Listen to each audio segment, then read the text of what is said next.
Sir hello video शहरों में ली जाती है शहर और गाँव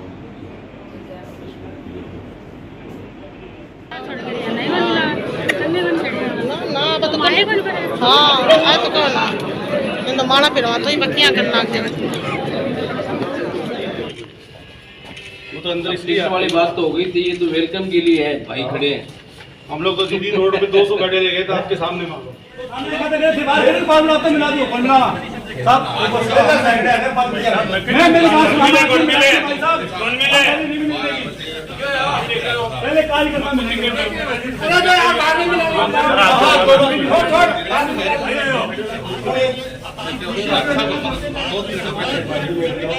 डिस्टर्ब मत करना, मैं तेरे को बोल रहा हूँ। डिस्टर्ब आप चले जाओ। पहले हमारे आदमी लोग से बात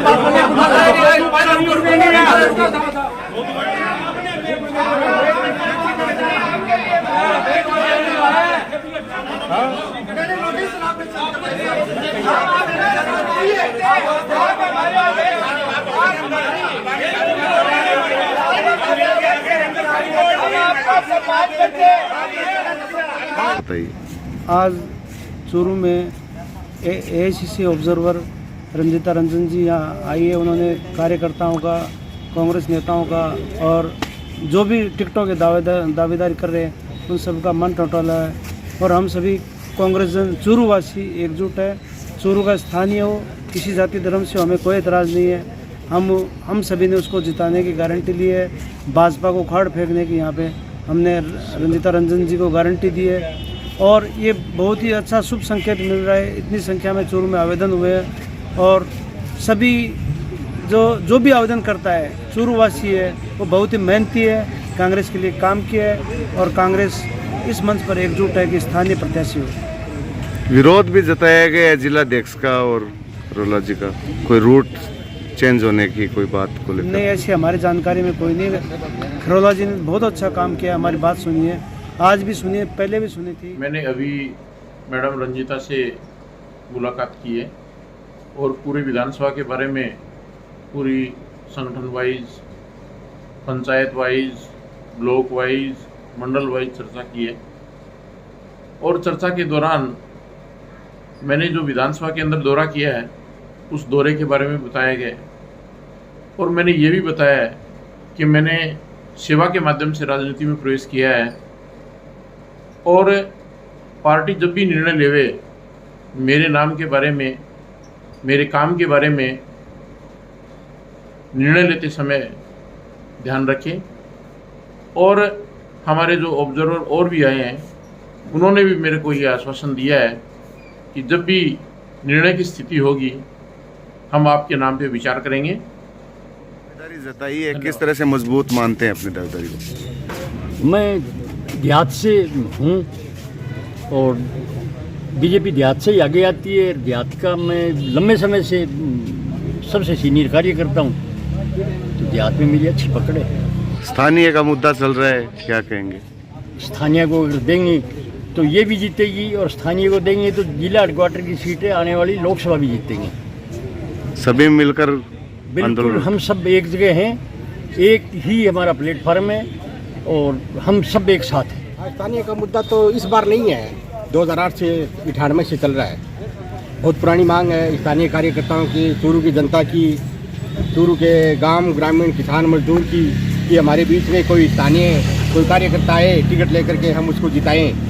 कांग्रेस के हर क्षेत्र में कांग्रेस मजबूत है चूरू में, बशर्ते यहाँ के जन्मेजाए को टिकट मिले।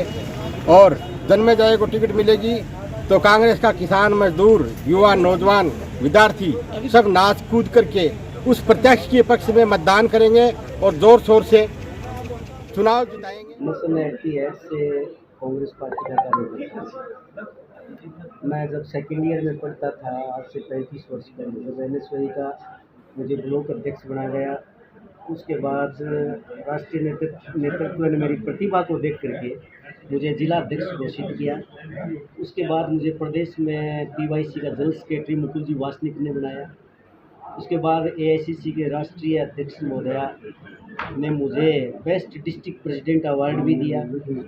35 साल से जनसेवा कर रहा हूँ, क्योंकि मेरे जीवन में 2 ही सिद्धांत हैं, पहला अध्यात्म और दूसरा राजनीति और सेवा। इन 3 चीज़ों का कम्युनिकेशन मिला करके मैं हमेशा आगे बढ़ता रहा हूँ और गुजरता रहा। दावेदारी किस तरह मजबूत मानते हैं आप? दावेदारी मैं अपने आप की सेवा के बल पर मजबूत मानता हूँ, क्योंकि 35 साल में कभी मैंने तारानगर विधानसभा क्षेत्र से बाहर अपना पैर नहीं रखा। गरीब की, पीड़ित की, शोषित की, मानवता की सेवा करने में आप तारानगर के गांव-गांव, ढांडी, पगडंडी, गलियारों में जाकर के पूछ लीजिए। हर गांव में जब 2013 में हमारे विधायक नहीं थे कांग्रेस के, उस समय मैंने 15 विद्यालय, ब्रज किशोर जी शिक्षा मंत्री थे, दूरू मियाँ जी स्वास्थ्य मंत्री थे, 13 स्वास्थ्य केंद्र, इसके अलावा अन्य जो सेवाएं सामाजिक सरोकार के रूप में बन सकती थी, मैंने करने की भरपूर चेष्टा की है। पार्टी से आग्रह भी कर रहा हूँ, फिर भी पार्टी अपना जो निर्णय देगी उसको मैं अंगीकार करूँगा। चूरू विधानसभा क्षेत्र में हम गांव-गांव, ढाणी घूम रहे हैं भारत जोड़ो तिरंगा यात्रा के रूप में। आज हमारा ये 18वां दिन है, 17 तारीख, और 70 गांव हम पार कर चुके हैं। मेरे पिताजी ने जो कार्य किए हैं वो कार्य आज भी बोल रहे हैं। जैसे आज मैं सुल्तानपुरा गांव गया तो उन्होंने कहा कि आप जो बिजली आई है वो आपके पिताजी की वजह से आई थी इस गांव में। जैसे गाबास गांव में जो राजकीय प्राथमिक विद्यालय बना था वो मेरे पिताजी के टाइम में बना था। जिस भी गांव में गया हूँ उस गांव में मेरे पिताजी की कोई ना कोई निशानी अवश्य है। हमारी सबसे बड़ी जो दावेदारी है उसका एक ही कारण है कि हम ज़मीन पे संघर्ष कर रहे हैं और ज़मीन पे संघर्ष करेंगे। और आगामी दिनों में यदि चूरू की जनता हमें चुनती है या नहीं चुनती है, या सरकार हमें चुनती है नहीं चुनती है, हम चूरू की जनता के लिए सड़क पर संघर्ष करेंगे, करते रहेंगे, करते रहेंगे, करते रहेंगे। इनकलाब जिंदाबाद, कांग्रेस जिंदाबाद। चूरू का फैसला जो ईमानदारी से इस बार होगा, आप ये मान के चलिए कि ऐसे इंसान को भेजा है जो बड़ी ईमानदारी से काम करते हैं। सबसे अच्छी बात तो ये है, और संगठन में काम करने वाली महिला है। हमारी उम्मीदवारी हमने अपने उनके सामने पेश कर दी है। अभी चूरू से हम लोग टिकट मांग रहे हैं, और टिकट मांगने का मेरे पास जो आधार है, ये जो जन सलाह मेरे साथ में सुबह से घूम रहा है, 200 गाड़ियाँ लेके रोडों पे चक्कर काट रहे हैं हम लोग। मैडम के साथ आ रहे हैं, बुजुर्ग भी आ रहे हैं गाँव से, जवान युवा पीढ़ी के साथ घूम रही है। इनका दोस्त मेरे लिए सबसे बड़ी ताकत है।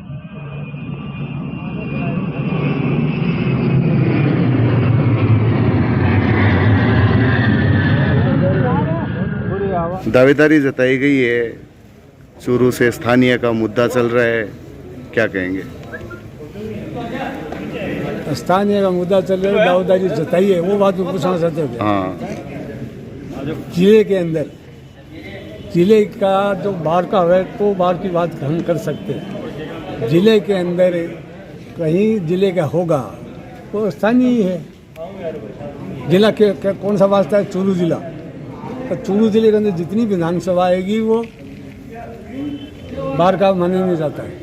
एक बात तो ये, ठीक है। दावेदारी किस तरह मजबूत मानते हैं? दावेदारी हर कार्यकर्ता का अधिकार होता है। जब किसी पार्टी में आता है और वो पार्टी का सेवा करता है, पार्टी का काम करता है, तो उसका अधिकार होता है टिकट मांगना चाहिए। क्या बुराई है उसमें? बुराई थोड़ी। हमारी दावेदारी मजबूत ये है कि हम चूरू में, हमें 5 साल का मौका मिला और हमने 5 साल में चूरू के जो विकास करवाए उसकी मजबूत दावेदारी हमारी। क्या बात है उसमें? और जिस दिन दावेदारी कमज़ोर जब मानूंगा मैं कि जब मैं 2008 के अंदर आया चुनाव लड़ने के लिए, 56,000 वोट लिए, 56,000 में 8,000 कितने वोटों से मैं विजय हुआ। यदि दोबारा उपचुनाव हो गया, 8 दिन बाद में पोलिंग हुई हमारी, उसके बावजूद भी मुझे चूरू के कार्यकर्ता, चूरू की जनता ने 66,000 वोट दिए। यदि मेरे को उस उपचुनाव के अंदर, हालांकि उपचुनाव हो गया, उसमें मेरे को 50,000 वोट मिलते या 50,000 से नीचे मिलते तो 2018 में मैं दावेदारी नहीं करता। उसके बाद जब 2018 के अंदर दावेदारी करी तो चूरू की जनता, चूरू के कार्यकर्ता हमको वोट कितने दिए? 85,000 370। सभी जी ने अपने अपने विचार बताए। ठीक है, बताने के लिए हर आदमी की जैसी सोच होती है उसी के अनुकूल वो बताता रहता है। लेकिन सबसे गंभीर मुद्दा है कि चूरू जिले की 6 विधानसभा है, 6 की 6 कैसे जीते। हमारा मेन फोकस ये 6 सीट पे है, इन्हीं के बारे में खास करके चर्चा हुई। क्या है कि आपके खिलाफ? नहीं, वो कंफ्यूज हो जाता है कई बार। ऐसी नहीं तो कोई ऐसा कोई था नहीं। मैं तो खुद ही लाल घंटाकर मैडम के पास हम आने में मेरे पास यहाँ के लोकसभा के प्रभारी थे, वो भी साथ में थे, मैं अकेला था ही नहीं। कई बार क्या होता है कार्यकर्ताओं में कोई बात को लेके कन्फ्यूजन हो जाती है, तो उनके दिमाग में ये हो गया कि जिलाध्यक्ष जी ने रूट चेंज करवाया है। बाकी मैं खुद पहुँचा ही नहीं तो मैं रूट चेंज कहाँ से करवाता। ऐसी कोई बात नहीं थी, कन्फ्यूज हो जाता है। काफ़ी संख्या में आवेदक आए हैं अब की बार, क्या कहेंगे? कि भीड़ वहीं लगती है और काफ़ी संख्या में आवेदक वहीं आते हैं जहां सबको पता होता है कि हमारे पार्टी की सरकार आने वाली है। स्थानीय का मुद्दा चल रहा है मैम, ये सब कुछ आपको चुनाव के वक्त, चुनाव से पहले हर पार्टी को टैकल करना होता है और जो आवाज़ आती है वो बिल्कुल सही है। हर व्यक्ति चाहता है कि उसका घर का व्यक्ति और लोकल व्यक्ति वहाँ का प्रतिनिधित्व संभाले। हमारे मैक्सिमम वही है जो लोकल होकर प्रतिनिधित्व संभाल रहे हैं। कुछ जगह पे कुछ विवाद है तो निश्चित तौर से हम लोग विचार कर रहे हैं, विमर्श कर रहे हैं। जो बेस्ट निकल के आएगा वो निर्णय स्क्रीनिंग कमेटी करेगी आला कमान। चूरू और रतनगढ़ में लगातार कांग्रेस हार रही है, क्या कहेंगे और किस तरह के प्रयास कीजिए? अनफॉर्चुनेट है, मैं निश्चित कहूँगी कि इस बार हम लोग अपना बेस्ट करने की कोशिश करेंगे और यहाँ की जो 8 सीट है, जो लोकसभा और डिस्ट्रिक्ट में 8 पड़ती हैं, 8 निकालेंगे। उसमें चूरू और रतनगढ़ भी। नेता प्रतिपक्ष राजेंद्र राठौड़ चूरू से आते हैं, उनका कहना है कि जो मंडेलिया परिवार है वो पैसों के दम पर पार्टी को जेब में रखते हैं, क्या कहेंगे? देखिए, मेरा काम AICC कोऑर्डिनेटर होकर अपने बेस्ट हमारे कैंडिडेट कौन हो उनको निकालना है। अब ये भाजपा की बौखलाहट है, राठौर साहब की बौखलाहट होगी। बेहतर होता कि इन बातों से ज़्यादा वो लोगों को ये बताते कि भाजपा ने लोगों के लिए किया क्या उनमें ये दम है कि वो बताएं कि 10 करोड़ नौकरियां देनी थी युवाओं को, क्या 1 करोड़ भी नौकरी मिली है? सेंट्रल से आपके राजस्थान को कितनी नौकरी मिली है? दम है तो बताएं कि क्या 500 रुपये का गैस सिलेंडर पूरे देश में करने जा रही है क्या भाजपा की सरकार? जो महंगाई है, आपको भी मालूम होगा कि अभी पीछे टमाटर बिके 240 रुपये केजी, हरी मिर्च जो हमेशा धनिया और हरी मिर्च हम फ्री में लेके आते थे 200 रुपये केजी थी। तो बात है तो मुझे लगता है भाजपा वालों से आपको महंगाई और अनएम्प्लॉयमेंट की पूछनी चाहिए। रेवड़ियाँ बांटने का भी आरोप लगा रहे हैं वो कांग्रेस सरकार। बिल्कुल, मैं कहूँगी कि हम लोग गरीबों के लिए काम करते हैं। जब कांग्रेस की सरकार थी तो हमारा गैस सिलेंडर आपको याद होगा साल के 6 में सब्सिडी थी, अभी 1154 रुपये में बिक रहा है। तो निश्चित तौर से हम अडानी को रेवड़ियाँ नहीं बांटते हैं, कैपिटलिस को रेवड़ियाँ नहीं बांटते हैं। 5.5 लाख करोड़ रुपया जो NPA का माफ़ हुआ है वो कुछ 10 को उद्योगपति होंगे और हम लोग वो सरकार है जो किसानों को बिजली फ्री दे रहे हैं। हम लोग वो हैं जो BPL APL को 500 रुपये का गैस सिलेंडर दे रहे हैं। चिरंजीवी योजना लेके आए हैं जो 25 लाख का हेल्थ इंश्योरेंस देता है आपको। तो ये तो अब जनता तय करेगी कि रेवड़ियाँ असल में बांट कौन रहा है। ये वही लोग हैं जो 15 लाख रुपए आम लोगों के पॉकेट में डालने वाले थे। अब वो सारे जो 15 लाख की रेवड़ियाँ हैं वो जाके अपने दोस्तों में बांटा।